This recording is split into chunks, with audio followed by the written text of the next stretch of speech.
बच्चों, तो आज की वीडियो में हम करेंगे एग्जाम्पल 1.5 चैप्टर सॉल्यूशन से क्लास 12 का। तो बच्चों एग्जाम्पल 1.5 क्या कह रहा है पहले समझते हैं। Vapour pressure of chloroform and dichloromethane at 298 kelvin are 200 mmHg and 415 mmHg। हमारे पास यहाँ पर दो कंपोनेंट है, क्लोरोफॉर्म एंड डाइक्लोरोमीथेन, दोनों ही वोलेटाइल कंपोनेंट है। ठीक है बच्चों, तो यहाँ पर उनके वेपर प्रेशर हमें दिए हैं प्योर स्टेट में, और क्वेश्चन कह रहा है calculate the vapour pressure of pure of solution prepared by mixing 25.5 gram of chloroform and 40 gram of dichloromethane at 298 kelvin. चलिए अभी मैंने पहला पार्ट ही पढ़ा है, तो पहले पार्ट पर ही काम करते हैं।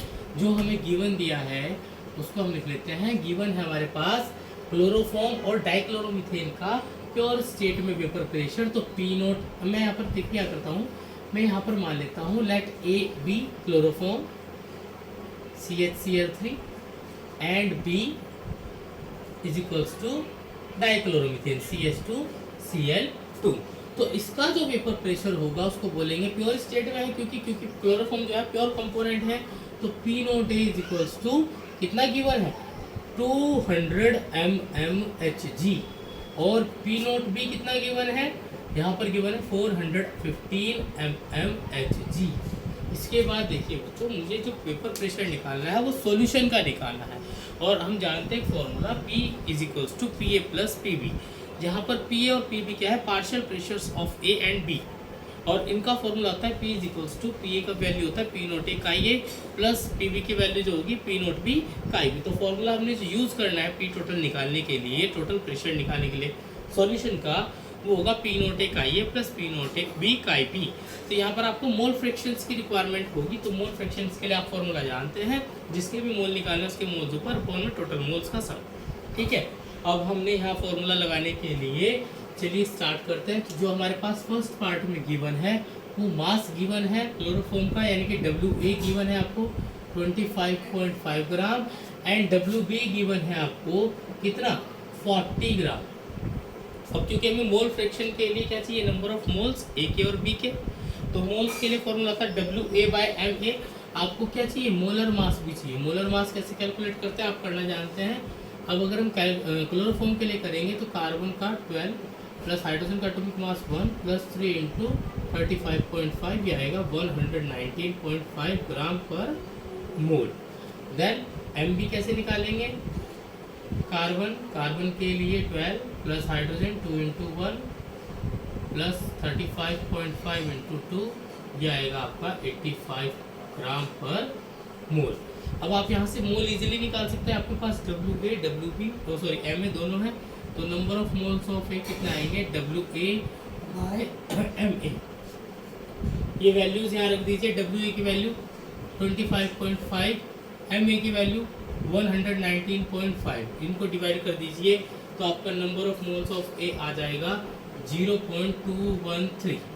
इसी तरह से NB निकाल लीजिए, number of moles of B कितना आ जाएगा आपके पास, देखिए WB/MB, फॉर्मूला क्या है WB/MB, तो फॉर्मूले में रख दीजिए WB 40, MB कितना है 85, इसको डिवाइड कर दीजिए तो आपके पास आ जाएगा 0.47। इतने मोल्स हमारे पास आ गए हैं। अब हम क्या करते हैं, क्योंकि फॉर्मूले में मुझे दोनों का सम भी चाहिए, तो सम निकालेंगे Na प्लस NB और दोनों को जोड़ देंगे 0.213 प्लस 0.47, इनको जो प्लस करके आएगा वो आपके पास आएगा 0.683 इतने मोल। तो आपके पास मोल फ्रैक्शन हम कैलकुलेट कर सकते हैं। बच्चों पहले इसको नोट कर लीजिए या स्क्रीनशॉट ले लीजिए, मैं इसको मिटाने जा रहा हूँ फिर। चलिए, तो मैं इसको यहाँ से मिटा देता हूँ, जो वैल्यूज़ मेरे पास यहाँ अभी लिखी हैं, क्योंकि मुझे क्या निकालना पड़ेगा, ये 0.213 इसकी हमें जरूरत है। अब देखिए मुझे यहाँ से निकालना है, मैं यहाँ पर कर लेता हूँ काई A। निकालने के लिए मुझे फॉर्मूला चाहिए, फॉर्मूला मेरे पास लिखा है Na के मोल्स ऊपर, तो Na कितना है 0.213 बाय टोटल मोल्स 0.683। आप इसको डिवाइड कर लीजिए, क्योंकि देखिए वीडियो में मैं कैलकुलेशंस करूँगा तो काफ़ी लंबी वीडियो हो जाएगी। ठीक है, तो ये आपके पास आएगा 0.312। अब हम जानते हैं काई बी निकालने के लिए हम सिंपली यूज़ कर सकते हैं ये फॉर्मूला जो हमने अपनी पिछली वीडियो में भी किया है। तो 1 माइनस 0.312, अब इसको माइनस कर लेंगे 1.000, 0.312 तो आ जाएगा 10 माइनस 2 8, 9 माइनस 1 8 एंड 9 माइनस 3 6, 0.688। ये आपके पास आ जाएगा काई बी इज इक्वल टू 0.688। ठीक है, मैं इसको रब कर देता हूँ। मेरे पास काई ए और काई बी दोनों आ गए। ठीक है, तो अब हम क्या करेंगे, फॉर्मूले में वैल्यू रखेंगे। ठीक है, मैं इसको भी मिटा देता हूँ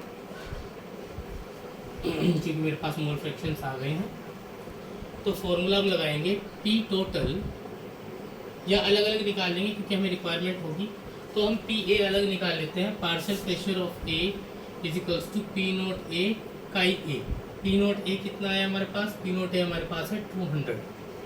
काई ए कितना आया है 312। ठीक है, तो यहाँ पर मेरे पास पी ए जो आ जाएगा, मल्टीप्लाई कर देंगे 2 2 जा 4, 2 1 जा 2 एंड 2 3 जा 6, 0.214 और यहाँ पर 2 0 से मल्टीप्लाई तो 2 से मल्टीप्लाई 6.24। ठीक है, इतना mm/Hg। ठीक है, सॉरी 100 से मल्टीप्लाई होगी तो 62.4 mm/Hg, इतना मेरे पास पी आ जाएगा। पी बी निकालने के लिए फॉर्मूला लगाएंगे पी नोट बी काई बी। पी नोट बी की वैल्यू कितनी है, पी नोट बी की वैल्यू हमारे पास 415 और काई बी की वैल्यू 0.688। इनकी मल्टीप्लाई कर दीजिए तो आपके पास ये आएगा 285.5। पी बी जो हमारे पास आएगा वो आएगा 285.5 mm/Hg। अब आपने क्या किया है, दोनों के पार्शियल प्रेशर्स को कैलकुलेट कर लिया है।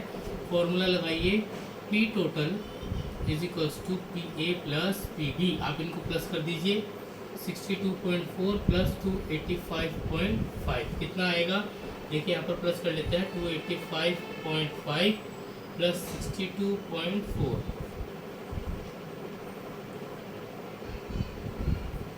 347.9 mm/Hg हमारे पास क्या आ गया है बच्चों, पी टोटल, पहले पार्ट का आंसर। ठीक है, अब आपने सेकंड पार्ट में देखिए आपने निकालना है क्या, mole fractions of each component in vapour phase.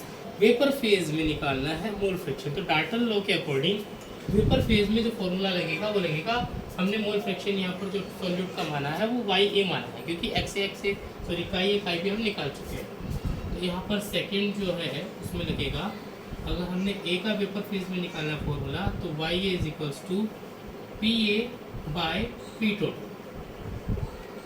तो P A by P total आपके पास दोनों वैल्यूज है। पी ए कितनी है आपके पास 62.4 एंड पी टोटल 347.9, तो आ जाएगा 0.18, इतना आ जाएगा।